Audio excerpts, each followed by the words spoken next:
मारे महला में फूली छे केसर क्यारी, चलो तो दिखाऊं बिहारी।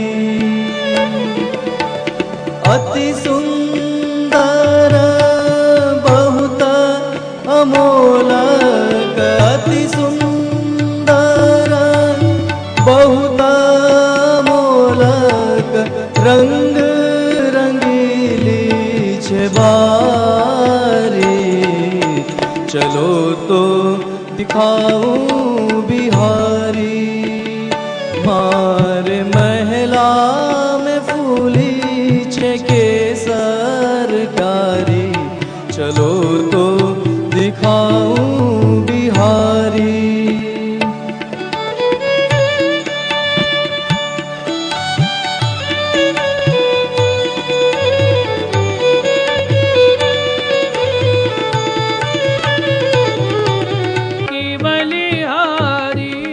श्री महाप्रभु जी की बलिहारी, श्री गोसाई जी की बलिहारी, श्री गोसाई जी की बलिहारी। बोलो वल्लभ विठल गिरधारी, बोलो वल्लभ विठल गिरधारी, श्री वल्लभ विठल गिरधारी, श्री वल्लभ विठल गिरधारी। श्री यमुना जी की बलिहारी, श्री यमुना जी की बलिहारी, श्री यमुना जी की बलिहारी, श्री यमुना जी की बलिहारी, श्री यमुना जी की बलिहारी, श्री यमुना जी की बलिहारी, श्री यमुना जी की बलिहारी, श्री यमुना जी की बलिहारी।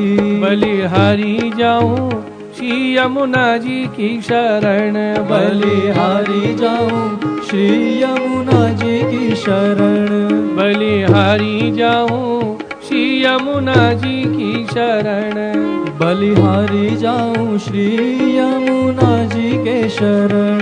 यमुना जी की शरण महारानी की शरण, यमुना जी की शरण महारानी जी की शरण, यमुना जी की शरण महारानी की शरण, यमुना जी की शरण महारानी की शरण। बलिहारी जाऊं यमुने महारानी की शरण, बलिहारी जाऊं यमुने महारानी की शरण। वृंदा विपिन रसिक रजधानी, वृंदा विपिन रसिक रजधानी, वृंदा विपिन रसिक रजधानी, वृंदा विपिन रसिक रजधानी। यहाँ की श्री यमुने महारानी, यह की श्री यमुने महारानी, महारानी की शरण पटरानी की शरण, महारानी की शरण पटरानी की शरण। बलिहारी जाऊं यमुने महारानी की शरण, बलिहारी जाऊं श्री यमुने जी की शरण, बलिहारी जाऊं श्री यमुना जी की शरण, बलिहारी जाऊं श्री यमुने जी की शरण, यमुना जी की शरण, यमुना जी की शरण, महारानी की शरण, महारानी की शरण, पटरानी की शरण, पटरानी की शरण। बोलिए श्री यमुने महारानी की जय, श्री वल्लभाधीश की जय।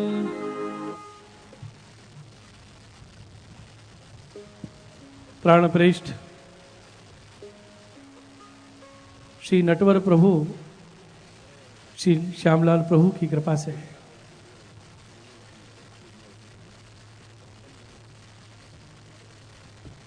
प्रातः स्मरणीय नित्य लीलास्थ पूज्य चरण श्री श्री 108 श्री नटवर गोपाल लाल जी महाराज जी के अनुग्रह से आसनासीन श्रीमद गोस्वामी पूज्य चरण 108 श्री ब्रजनाथ जी महाराज जी एवं श्रीमद गोस्वामी श्री मधुसूदन लाल जी महोदय एवं श्रीमद गोस्वामी ब्रज आवरण जी महोदय के सत प्रयास से शुभ प्रेरणा से यहाँ विराजमान सभी भूदेव विद्वज्जन,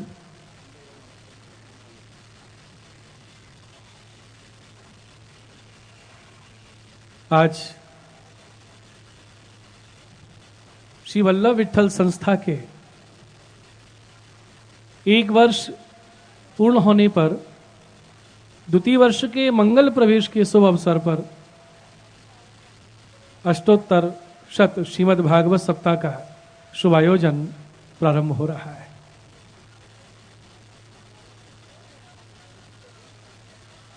वास्तव में वो हृदय बड़ा भाग्यशाली होता है जिस हृदय में भगवत कृपा से ये दिव्य कामना का अंकुर अंकुरित होता है कि मैं जीवन में एक बार ऐसा अलौकिक लाभ प्राप्त करूं। और ऐसा ही सौभाग्य आज प्राप्त हुआ है। हमारे इस आयोजन के मुख्य मनोरथी परम भगवती श्री विमला बहन एवं परम भगवती भगु भाई पटेल सह परिवार साथ अभी उन्होंने श्रीमद् भागवत पूजन का लाभ प्राप्त किया है। वे सभी बड़े भाग्यशाली हैं, साधुवाद के पात्र हैं। साथ में ही जो श्रीमद् भागवत जी की पोथी पधराए हैं, भागवत पारायण के यजमान बने हैं, वो भी बहुत बहुत धन्यवाद के पात्र हैं। हमारे सहयोगी कलाकार वृंद एवं आप सब पधारे हुए भगवती वैष्णव वृंद। आज मुझे बार बार स्मरण हो रहा है, लगभग इस बात को 13 वर्ष हो चुके होंगे। प्रातः स्मरणीय पूज्यपाद 108 श्री नटवर गोपाल लाल जी महाराज जी आषाढ़वा बैठक में श्रीमुख से आज्ञा किए थे। वो मिलन की घड़ी आज भी स्मृति में ताजी हो रही है। और आप श्री ने आज्ञा की थी, एक बार श्रीमद् भागवत की कथा तुम्हारे मुख से सुनना है। और इस संबंध में आप श्री के कर कमलों का लिखा हुआ पत्र भी मुझे प्राप्त हुआ था, लेकिन भगवत इच्छा संयोग नहीं बना। और इतनी लंबी अवधि के बाद आज आपके ही परिवार में, आपके ही बालकों और पौत्रादि के पूर्ण सहयोग से यह अलौकिक आयोजन प्रारंभ हो रहा है। मुझे लग रहा है 13 वर्ष पहले जो आशीर्वाद दिया था, आज वो फलित हो रहा है। आज आनंद में आनंद है, परमानंद में और आनंद की वृद्धि हो रही है। आज हमारे सौभाग्य के लिए हम क्या शब्द का प्रयोग करें, लेकिन इस आनंद के प्रवाह में थोड़ा सा मन में जरा सा खेद भी है, क्योंकि जिन्होंने बड़े उत्साह से इस आयोजन में भरपूर सहयोग दिया, परम भगवती श्री महेंद्र भाई जी आज भले ही प्रत्यक्ष रूप में हमारे सामने नहीं है, लेकिन मैं पूर्ण विश्वास सहित इस बात को कह सकता हूं कि अप्रत्यक्ष रूप से वो यहीं विराज रहे हैं। प्रत्यक्ष रूप से बैठ के कथा सुनते शायद मन कथा से हटके संसार की ओर जा सकता था, थोड़ी देर के लिए मन भगवान से हट सकता था, लेकिन अब तो वो दत्तचित्त होके यहाँ कथा श्रवण के लिए विराजमान हो गए हैं। मैं उनके सब परिवार को यही सांत्वना देता हूं, बड़े भाव से आप लोग कथा श्रवण कीजिए। वो ठाकुर जी के चरणारविंद को ही प्राप्त हुए हैं और श्री चरणारविंद में बैठ के ही भागवत कथा श्रवण कर रहे हैं। केवल फोन से उनसे बात हुई थी, 5 मिनट पूर्व बात हुई है और 10 मिनट बाद ही भगवत लीला को प्राप्त हो गए। आप सबको महाप्रभु जी धैर्य दें, सामर्थ्य दें और बड़े श्रद्धा भक्ति से आप लोग कथा श्रवण कीजिए। आज प्रथम दिन है, शोभा यात्री की शोभा तो देखते ही बनती थी और पहले दिन विलंब हो ही जाता है, 12:30 बज चुके हैं और कथा का यदि शुभारंभ हो तो 1-1:30 भी बज सकता है, इसलिए मैं विशेष समय नहीं लूंगा। अभी आप श्री के वचनामृत का आनंद हम लोगों को प्राप्त हुआ, कथा का उद्घाटन हुआ है, शुभारंभ हुआ है। सायंकाल हमारा नियमित कथा का समय निश्चित किया गया है, प्रातःकाल 9 से 12 और सायंकाल 3 से 6। चूंकि आज समय अधिक हो चुका है, 12:30 बज चुके हैं, इसलिए आज कथा का सायंकालीन समय 3:30 से निश्चित किया गया है और कल से वही समय निश्चित रहेगा, प्रातः 9 से 12 और सायंकाल 3 से 6। और इसमें ही आप सायंकाल पधारे हुए बालकों के वचनामृत श्रवण करेंगे। पूज्यपाद आचार्य चरणों के बालकों के वचनामृत का लाभ भी हम लोग प्राप्त करेंगे। श्रीमद् भागवत पोथी पूजन चल रहा है, जो भी पूजन का लाभ लेना चाहे ले सकते हैं। सायंकाल श्रीमद् भागवत के महात्म की कथा हम लोग 3:30 बजे से यहाँ श्रवण करेंगे। बोलो कृष्ण कन्हैया लाल की, श्री वल्लभाधीश की। हमारे श्री वल्लभ विठ्ठल संस्था के सभी कार्यकर्तागण, सेवक, वैष्णव वृंद जो काफी दिनों से दिन रात सेवा में लगे हुए हैं, सारी व्यवस्था यहाँ जमा रहे हैं। और आज हमारे नए कलाकार वृंदों से भी हमारा पहला परिचय हुआ है। सभी का पूर्ण सहयोग रहेगा और इस कार्यक्रम में आप अनुभव करेंगे, उत्तरोत्तर आनंद की वृद्धि होगी। आप कहेंगे आज तो बड़ा आनंद आया, फिर कहेंगे परमानंद आया। ये आनंद परमानंद के रूप में कौन पधारते हैं? ये तो श्री ठाकुर जी का स्वरूप है। जितना अधिक उत्साह होगा उतना ही आनंद और परमानंद की प्राप्ति होती है। आप लोग बड़े उत्साह से यहाँ सम्मिलित हुए हैं और उत्साह से जो किया जाता है उसे उत्सव कहते हैं।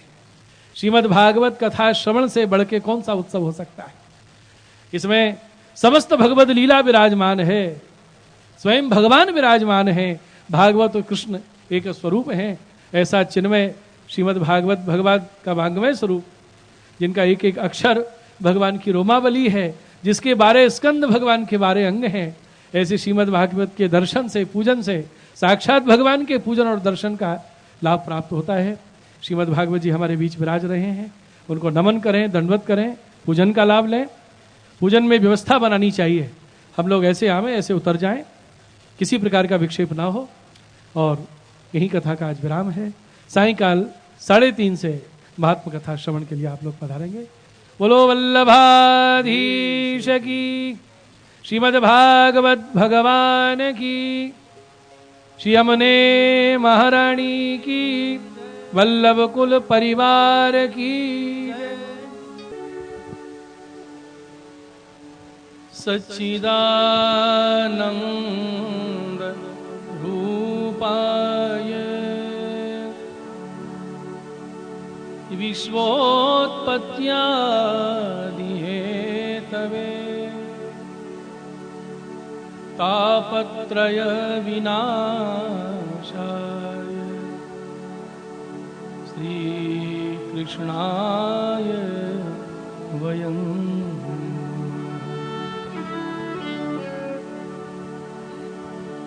चिंता संतान हंतारो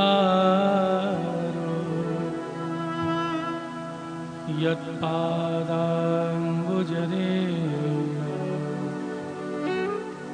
स्वीयानां तान्निजाचार्य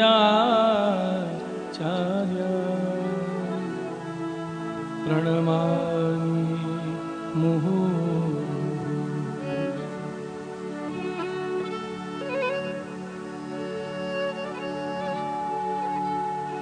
यदनुग्रहतो जन्तु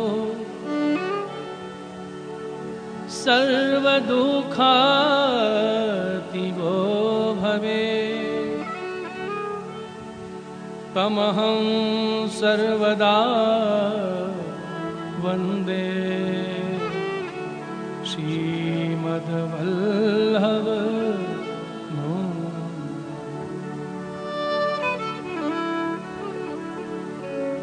अज्ञानतिमिरान्धस्य ज्ञानाञ्जनशलाकया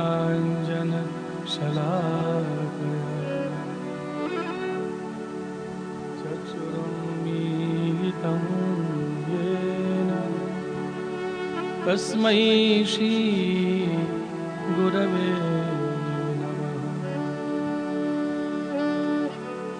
नमामि हृदये शेषे लीलाक्षीराभिषायिनं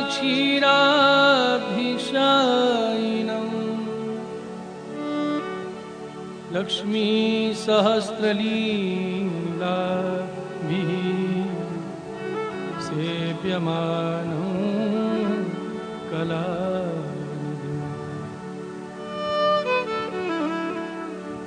चतुर्भिश्च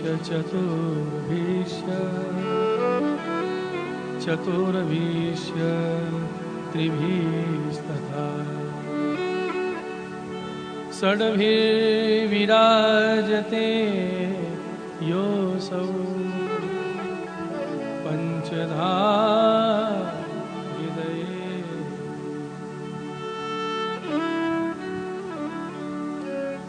श्रीकृष्ण गोकुलाधीश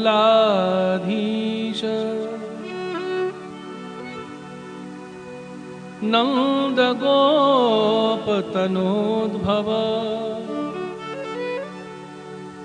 यशोदा गर्भसंभूत मयि दीने कृपा कुरु पतिः श्रीवल्लभोऽस्माकं गतिः श्रीवल्लभ सदा मतिः श्रीवल्लभे यस्तां रतिः श्रीवल्लभे स्तुवे न मंत्रे न तंत्रे न च ज्ञान सिद्धि न वैकुंठ बुद्धिस्तु वैकुंठ गतिर्विठ्ठलेशे रतिर्विठ्ठलेशे मतिर्विठ्ठलेशे सदा वै मम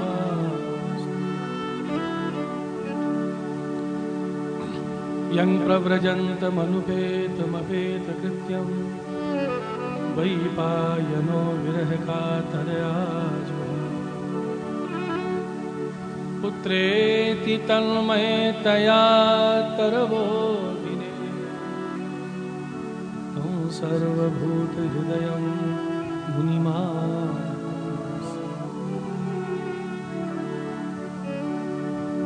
नाश्रितो वल्लभाधीशो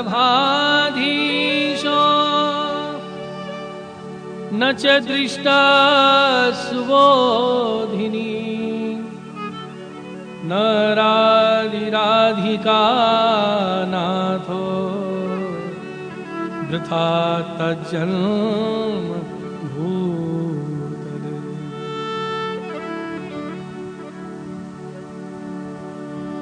श्री गोवर्धन नाथ की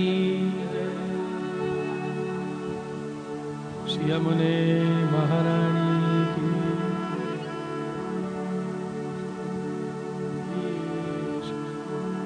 श्री गोसाई जी परम दया की जय। बोलिए भागवत भगवान की जय। व्यास सुखदेव भगवान की जय। वल्लभ कुल परिवार की जय।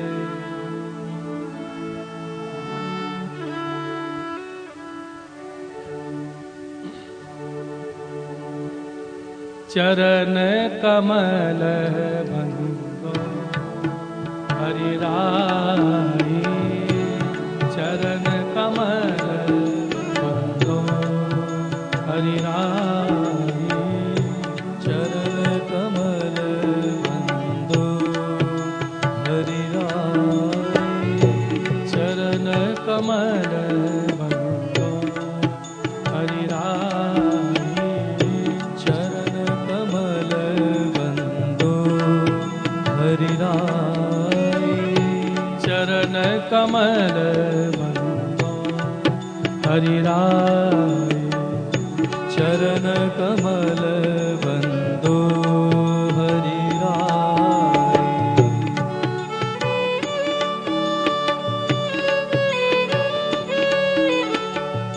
बंदो हरि राई बंदो हरि राई बंदो हरि हरि राय, बंदो हरि राय, बंदो हरि राय, बंदो हरि राय, बंदो हरि राय, बंदो हरि राय, बंदो हरि राय, बंदो हरि राय।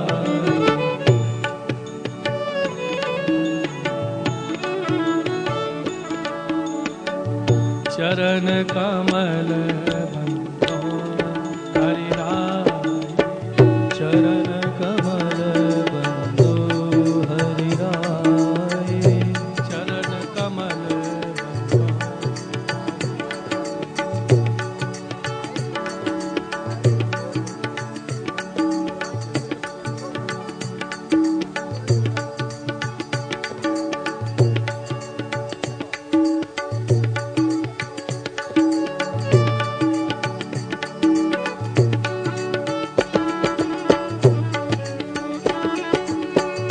जाकी कृपा पंगु गिरि लागे, जाकी कृपा पंगु गिरि लंगे, औंधे को सब कछु दर्शाए, अंधे को सब कछु दर्शाए, चरण कमल बंदो हरि राय, चरण कमल बंदो हरि राय, चरण कमल बंदो हरि राय। चरण कमल बंदो हरि राय।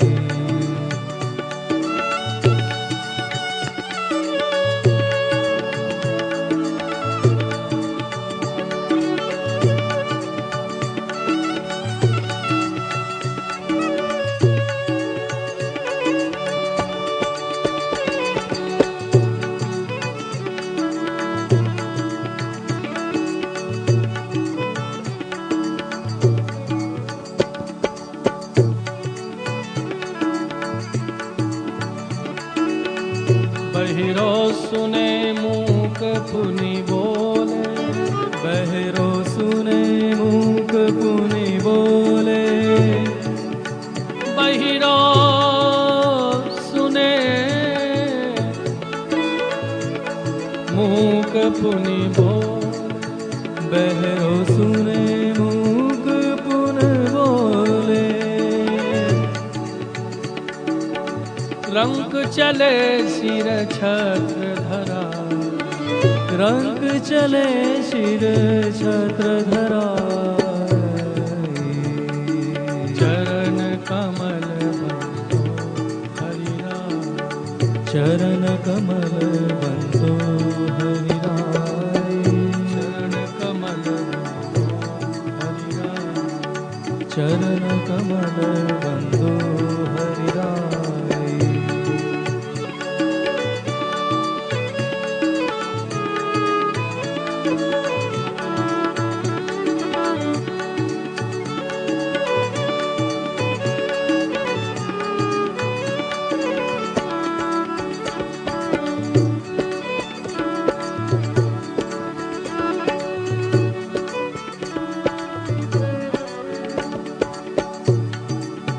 सूरदास स्वामी करुणामय, सूरदास स्वामी करुणामय, सूरदास स्वामी करुणामय, सूरदास स्वामी करुणामय, बार बार बंदों की पाए, बार बार बंदो तिहि पाए, चरण कमल बंदो हरि राय, चरण कमल बंदो हरि राय, चरण कमल बंदो हरि राय, चरण कमल बंदो हरि राय, दो हरि राय, बंदो हरि श्री गोवर्धन नाथ की जय। कृष्ण कन्हैया लाल की जय। श्रीमद् भागवत भगवान की जय।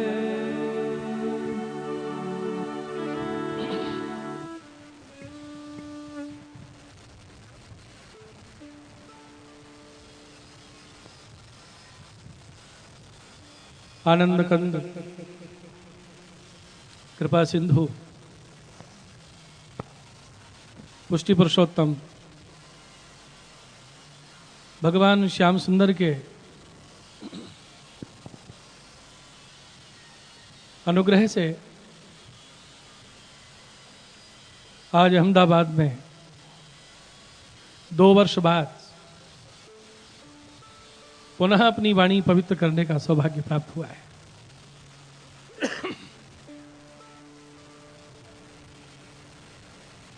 ये संयोग भगवत कृपा बिना संभव नहीं होता है।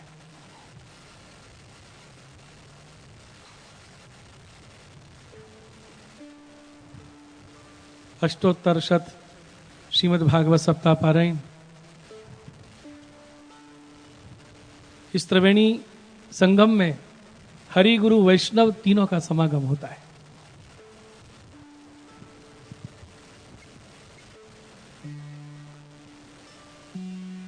कितने बार हम लोग भागवत कथा सुन चुके हैं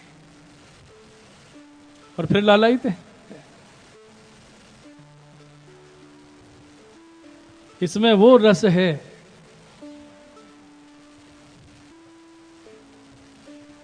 जिसकी एक बूंद, एक विप्रुट पान करके जीव आनंद में विभोर हो जाता है। जैसे शरीर पोषण के लिए हम नित्य जल पीते हैं, लेकिन जल पान करके कभी अघाए? जो शरीर को पोषण देने वाला एक रस है, नित्य चाहिए। और किसी से पूछा जाए कि जल का स्वाद कैसा है, बोले पता नहीं। लेकिन जब प्यास लगती है तो हम जल बिना जी नहीं पाते। तो विचार कीजिए, जिस रस के द्वारा हमारा अंतःकरण पुष्ट होता हो, हमारे भाव के पौधे को सिंचन मिलता हो, और वो रस पीने का जब संयोग जीवन में बन जाता है तो हमारी प्यास और बढ़ जाती है। मुहुर मुहुर पिबत, इस रस की विशेषता ही है। आज आप लोग श्रीमद् भागवत के महात्म को श्रवण करेंगे। श्री वल्लभाधीश की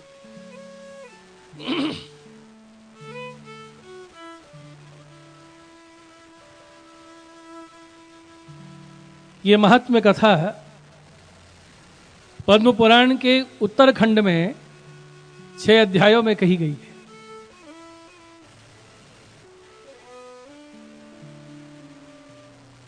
श्रीमद् भागवती ऐसा महापुराण है कि जिसके महात्म का वर्णन अन्य पुराणों में मिलता है।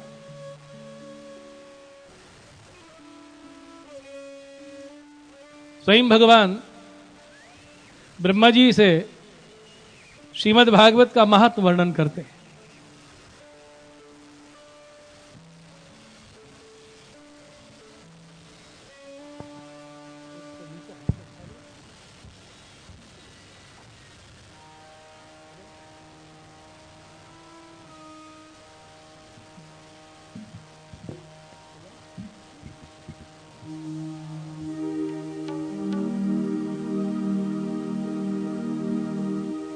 श्री वल्लभाधीश की जय।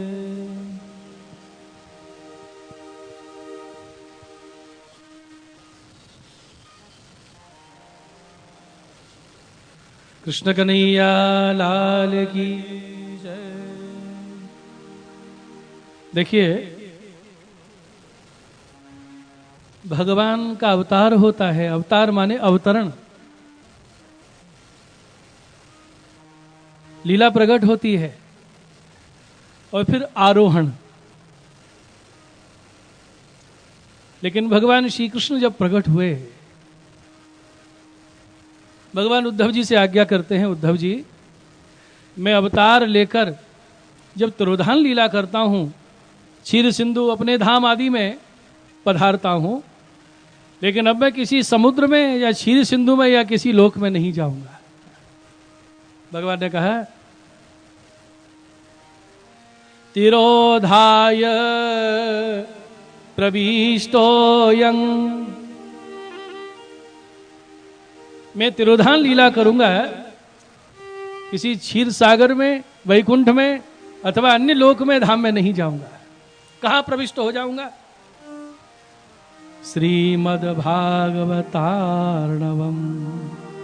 मैं श्रीमद् भागवत सिंधु में प्रवेश करूंगा। ये भगवान का वचन है।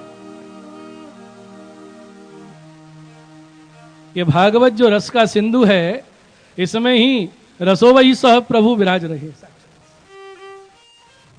इसलिए श्रीमद् भागवत में और भगवान कृष्ण में कोई भेद नहीं।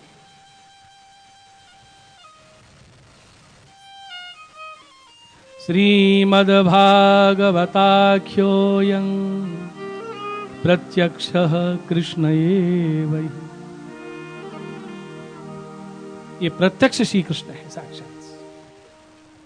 स्वीकृतोऽसि मया नाथ भक्त्यर्थं भवसागरे,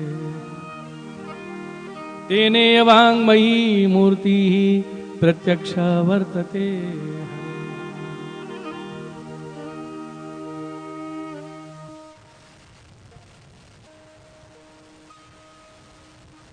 बोलो भागवत भगवान की।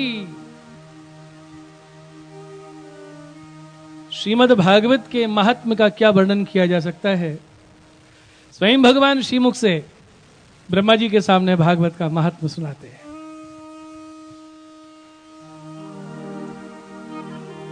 ये भगवान का वचन है। ब्रह्मा जी यत्र यत्र चतुर्वक्त्र श्रीमद्भागवतं भवे,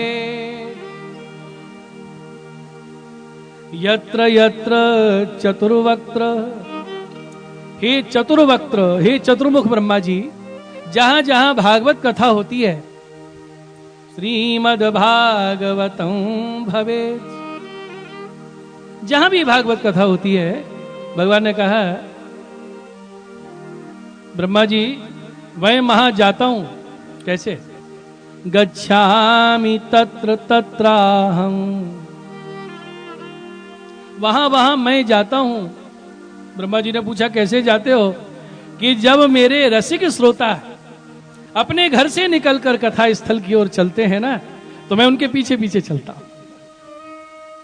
तत्र गच्छामि तत्र तत्राहं, कैसे चलता हूं मैं श्रोताओं के पीछे पीछे? भगवान ने कहा गौर यथा सुतवत्सला, जैसे वात्सल्यमयी गाय अपने बछड़े के पीछे पीछे उसको चाटती हुई चलती है, ऐसे मैं श्रोताओं के पीछे पीछे चलता। बोलो कृष्ण कन्हैया। इतना स्नेह, इतना वात्सल्य भगवान के हृदय में उनके प्रति प्रकट होता है जो कथा सुनने के लिए दौड़ रहे।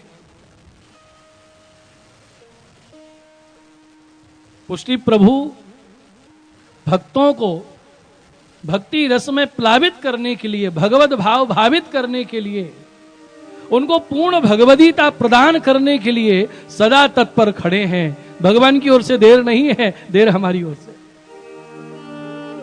अगर भगवान विलंब करें तो फिर पुष्टि प्रभु कैसे कहे जाए? विलंब भगवान की ओर से नहीं हो रहा है, देर हमारी ओर से हो रही है। एक बात बताइए, अचानक बिना विनती किए, बिना पधरावनी की विनती किए और गुरुदेव कृपा करके वल्लभ कुल आपके घर सुतई पधारा में अचानक, और आप घर में बैठे, जो आपने द्वार पे अपने गुरुदेव का दर्शन किए, तो आपकी क्या हालत हो जाएगी? हड़बड़ा जाओगे कि नहीं? अरे जल्दी आसन लेके आओ, अरे यहां बिछाओ। तो उतनी देर तक वल्लभ कुल आचार्य खड़े हैं। किस लिए खड़े हैं? कि आसन बिछावे और हम विराजे। और हमने आसन बिछा दिया, आप श्री विराजमान हो गए। उस दिन हम कितने प्रसन्न होते हैं कि बिना विनती किए आज स्वतः ही कृपा करके पधारे हैं। तो ऐसे ही हमारे पुष्टि प्रभु भी हमारे हृदय में पधारने के लिए तैयार खड़े हैं कि आसन बिछ जाए और हम विराज जाए। अभी आसन नहीं बिछा है। भगवान ने देखा है इसके अंदर काम है, क्रोध है, लोभ है, मोह है, मद है, इतने दोष विकार में कहां विराजूं। लेकिन जब कोई कथा सुनने के लिए घर से चलता है ना, तो ठाकुर जी देख रहे हैं कि इसके सारे दोष दूर हो जाएंगे और स्नेह का आसन बिछ जाएगा। क्योंकि जब कथा श्रवण करते हैं श्रोता, तो उस समय जब भगवत भाव पैदा होता है तो असुरावेश समाप्त हो जाता है। ये कथा का प्रभाव है। और जो ही भगवदावेश जगा, हमारे हृदय में स्नेह का आसन बिछा, पुष्टि प्रभु विराजमान हो जाते हैं। और जब भगवान विराज जाते हैं तभी श्रोता को कभी रोमांच हो जाता है, कभी आंखों में आंसू झराते हैं, कभी वाणी गदगद हो जाती है। ये अलौकिक भाव हमारे विषय नहीं है, ये पुष्टि प्रभु दान करते हैं तभी भक्त की दशा होती है। तो ये भाव कहां पैदा होते हैं? कथा स्थल पर। तो हमारे ठाकुर जी चाहते हैं कि इसमें ये भाव उत्पन्न हो और मैं इसके हृदय में विराजमान होकर कथा सुनूं। इस लोभ में भगवान पीछे पीछे चल देते। यही भगवान का आसन है। तो हम अपने हृदय को स्नेह का भाव का आसन बिछावें और पुष्टि प्रभु को पदरा के कथा श्रवण करें, तब कथा में आनंद नहीं परमानंद की प्राप्ति होती। बोलो श्री गोवर्धन नाथ की। भगवान कहते हैं कि मैं तो उसके पीछे पीछे चलता हूं, अनुव्रजा में हम नित्यम अंघ्रि रेणुवी ही। अरे वो भगवत भाव भावित भक्त जब चलता है, कहीं पैर पड़ रहे हैं, कहीं पैर धर रहा है, ऐसा भगवत रस में छका हुआ भक्त जब चलता है, भगवान कहते हैं उसकी चरणरज पाने के लिए मैं पीछे पीछे चलता हूं।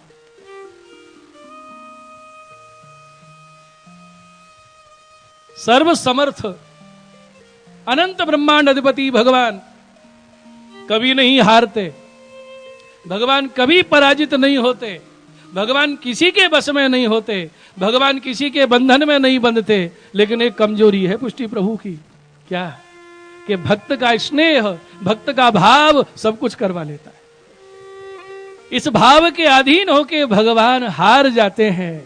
इस भाव के अधीन होके भगवान यशोदा के बंधन में बंध जाते हैं। इस भाव के अधीन होके भगवान जब सखाओं के बीच में खेलते हैं तो सीधा मां से हार जाते हैं। और इस भाव के अधीन होके भगवान वल्लभ कुल की कृपा से घर विराज जाते हैं, माथे विराज जाते हैं। और इस भाव के वश होके भगवान, हम रहते हैं घर में बड़े बड़े कमरों में और भगवान एक आले में विराज जाते हैं। और इस भाव के अधीन होके भगवान, हम भोजन करते हैं दोनों समय बढ़िया बढ़िया व्यंजन, और भगवान एक कटोरी मिश्री अरोग के तृप्त हो जाते हैं। इस भाव के अधीन होके भगवान, हम सुबह जगावें और 10 बजे पौड़ा दे तो पौड़ जाते हैं, दूसरे दिन जगाओ तो जागते। पुष्टि प्रभु की सबसे बड़ी कमजोरी है महाराज। और वल्लभाधीश हमें यही सिखा रहे हैं, किसी कमजोरी का लाभ लेके तर जाओ, क्योंकि हमारे पास और कोई बल नहीं है। जिस भाव से भगवान बंध जाता है, जिस भाव से भगवान अधीन हो जाता है, उस भाव को जगाने के लिए, उस भाव को बढ़ाने के लिए हम भागवत सुनने के लिए आए। बस यही लक्ष्य है हमारा, यही उद्देश्य है। ना हमें इसके बदले मुक्ति चाहिए, ना हमें इसके बदले कोई लौकिक कामनाओं की पूर्ति चाहिए। ये भाव का अंकुर जो शिथिल हो गया है, अथवा बिना सिंचन के जो ये पौधा सूख रहा है, इसको सींचना है। बोलो कृष्ण कन्हैया। ये पुष्टि बीज वल्लभ ने दिया है। अब वल्लभियों के साथ बैठ के इसका सिंचन हो सत्संग के द्वारा। ठाकुर जी बड़े दयालु हैं। 2 वर्ष पूर्व 108 भागवत सप्ताह हुई थी अहमदाबाद में। अब 2 वर्ष से सिंचन नहीं हुआ ना, ये भक्ति की लता थोड़ी सी सूखने लगी, मुरझाने लगी। तानसेन ने गाया है, तानसेन के प्रभु मया कीनी, मो पर सूखी बेल करी हरिया, भले ही मेरे आए हो प्रभु ठीक दोपहरी की बिरिया। आज हमारी पुष्टि प्रभु की कृपा हो रही है। आज प्रभु पुनः हमारी इस लता को सूखता हुआ देख के सिंचन हो जाए और ये हमारी भक्ति लता पुनः हरित हो जाए, पल्लवित फलित हो जाए। इसलिए योग बनाया है। पूज्यपाद आचार्य शरण विराज रहे हैं। आपके हृदय में श्री नटवर प्रभु की प्रेरणा हुई है और बिना कोई उद्देश्य, अन्य कोई कामना रहित ये कार्यक्रम है। केवल हमारी ये भक्ति लता पल्लवित पुष्पित फलित हो जाए, यही लक्ष्य लेके यहाँ भागवत सप्ताह का आयोजन हुआ है। आज हम महात्मा कथा श्रवण करेंगे और कल से श्रीमद् भागवत की मूल कथा का शुभारंभ होगा। आइए 2 शब्द भगवत गुणगान करें और आज की इस मधुर कथा को श्रवण करें। कृष्ण कन्हैया लाल की।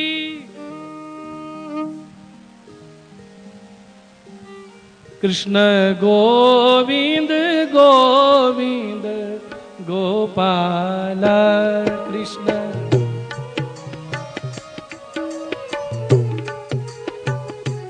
मेरी आवाज सुनाई पड़ रही है आपको? है? लेकिन आपकी आवाज मुझे सुनाई नहीं पड़ रही। सब भाव से गाइए, साथ में गाइए।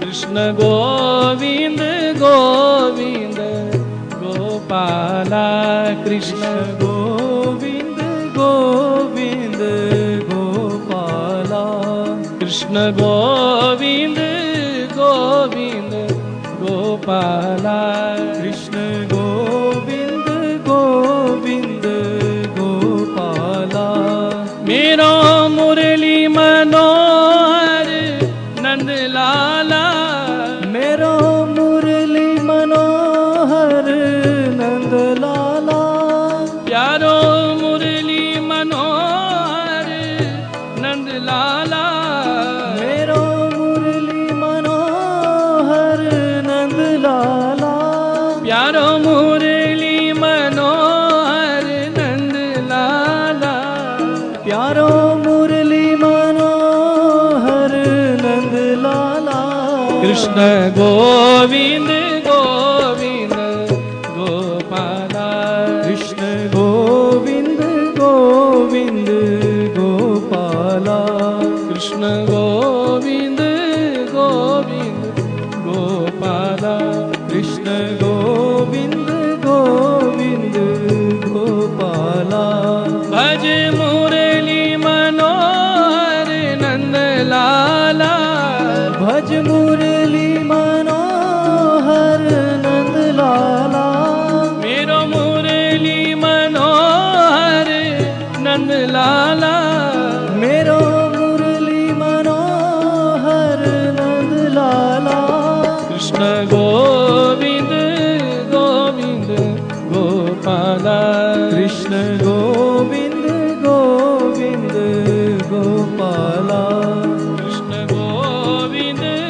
गोविंद गोपाला गोविंद गोविंद गोपाला भज गोविंद गोविंद गोपाला भज गोविंद गोविंद गोपाला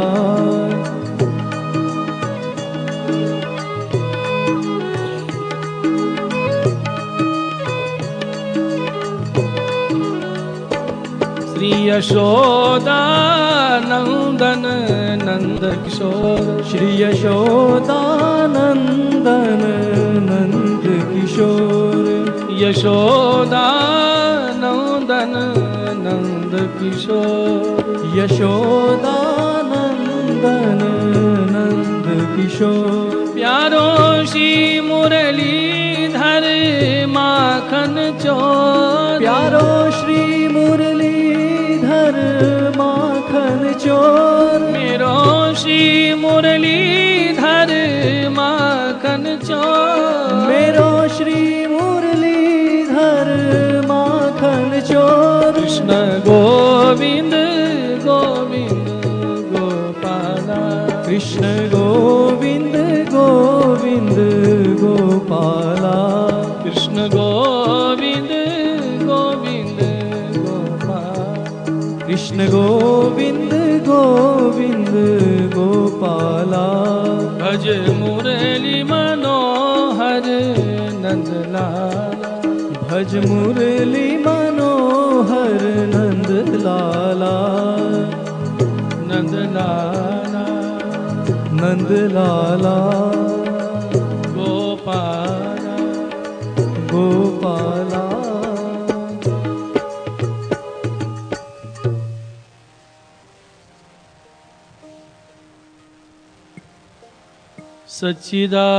सच्चिदानंद रूपाय विश्वोत्पत्त्यादिहेतवे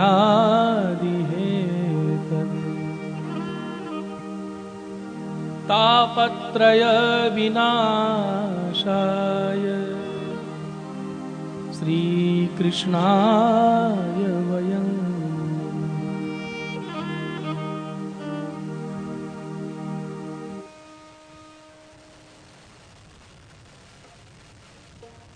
भगवान सदचिद आनंद है, जिनसे जगत की उत्पत्ति स्थिति प्रलय होती है, जिनकी कृपा तीनों तापों को विनष्ट कर देती है। ऐसे भगवान श्री कृष्ण को हम सब नमस्कार करते हैं।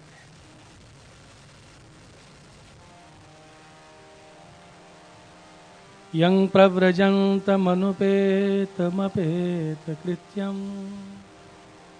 द्वैपायनो विरह कातरया जुहाव पुत्रेति तन्मयतया तरवोऽभिनेदो सर्वभूतहृदयं मुनिमानतोऽस्मि। नैमिषे सूतमासीन मविवाज्य महामतिं कथामृतरसास्वाद कुशलः शौनको ब्रवीत्।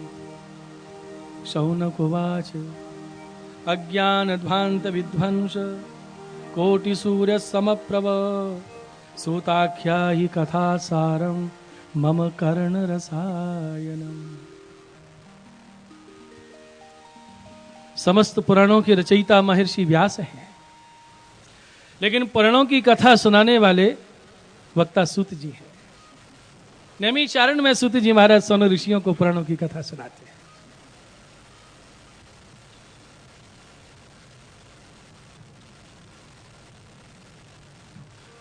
कथा के अमृत के रस का स्वाद लेने में जो कुशल हैं, ऐसे सौनक ऋषियों ने सूत जी महाराज से प्रार्थना की। कथामृत रसस्वाद, कथामृत रसास्वाद कुशलः शौनको ब्रवीत्। कथा का अमृत, उसका रस और उसका स्वाद लेने में जो कुशल है।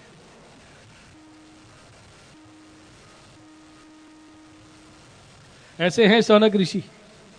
तभी तो नैमिषारण्य में पुराणों की कथा का सत्र चलता ही रहता है।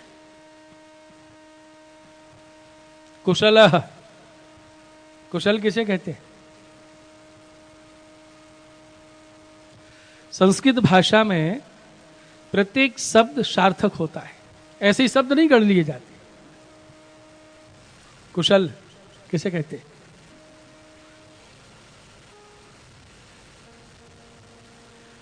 आजकल कुशल किसे कहा जाता है? कुशल माने चतुर, प्रवीण। आजकल किसे कहा जाता है?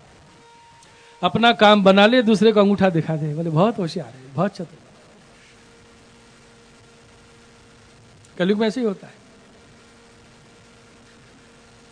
विद्यालय में गुरुजी थे, गुरुकुल में 2 शिष्यों को बुलाकर उन्हें आज्ञा दी, 1-1 रुपया दिया, आज मैं तुम दोनों की परीक्षा ले रहा हूं, कौन ज्यादा कुशल है। जाओ सब्जी मंडी में से 1-1 रुपए के बैगन लेके आओ। वहां 1 रुपया के 4 बैगन मिलते थे गिनती से। दोनों के हाथ पे 1-1 रुपया रख दिया, दोनों शिष्य लेने गए। जब बैगन खरीद कर लाए, अब एक शिष्य तो 4 लेके आया, दूसरा 6 लेके आया।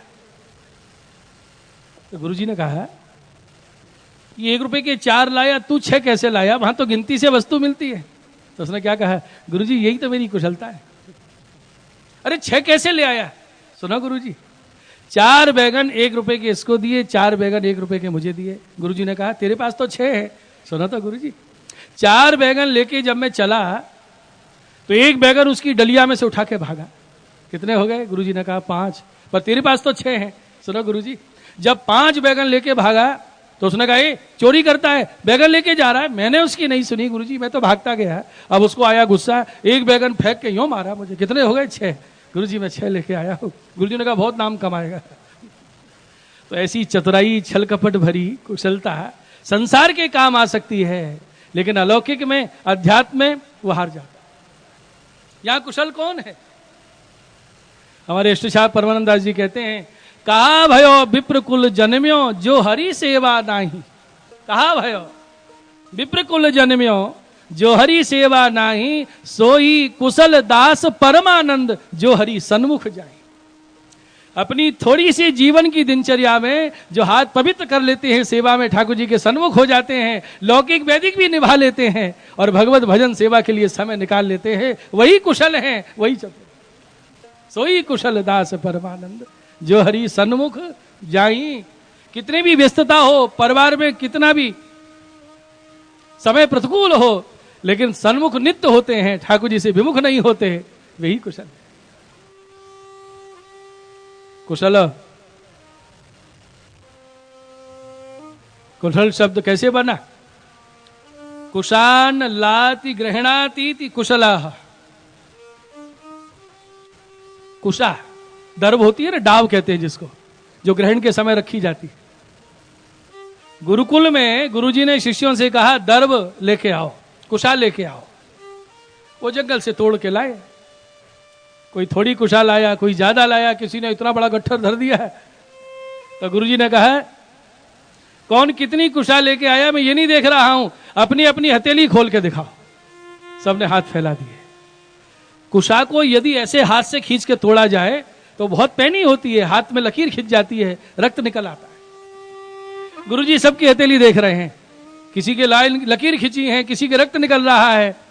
गुरुजी ने कहा, भले ही तू ज्यादा कुशल आया है, तू कुशल नहीं है, और एक थोड़ी सी लेके आया लेकिन हाथ उसके स्वस्थ हैं। गुरुजी ने कहा, तू कुशल है, काम भी बना लिया और पीड़ा भी नहीं हुई, तू कुशल है। तो ऐसे ही भगवत कथा वार्ता में प्रश्न करने वाले, भगवत कथा रस रसिक जो सौनक ऋषि हैं, ये बड़े कुशल हैं। उन्होंने सूत जी महाराज से प्रार्थना की, जितना बढ़िया प्रश्न होगा उतना ही बढ़िया समाधान होता है। मैंने अनुभव किया है, सत्संग में आनंद वक्ता से नहीं, श्रोता के उद्गार से होता है। जितना बढ़िया प्रश्न होगा, श्रीमद् भागवत में बढ़िया बढ़िया प्रसंग, बढ़िया बढ़िया भाव क्यों प्रकट हुए सुखदेव जी के हृदय से? क्योंकि परीक्षित के प्रश्न बहुत बढ़िया थे। और एक प्रश्न ऐसा कर दिया रास पंचाध्यायी में, तो शुकमुनि के कथाओं का तार टूट गया। जरा सी शंका हो गई। आगे होरी लीला सुनाना चाहते थे, मान दान हिंडोरा सब वर्णन करना चाहते थे, लेकिन विषय बदल गया, सीधे ही मथुरा गमन लीला प्रारंभ कर दी। हमारे घर गुरुदेव पधारे, वल्लभ कुल विराजे, बढ़िया विनती करें, बढ़िया प्रश्न करें तो समाधान बहुत बढ़िया।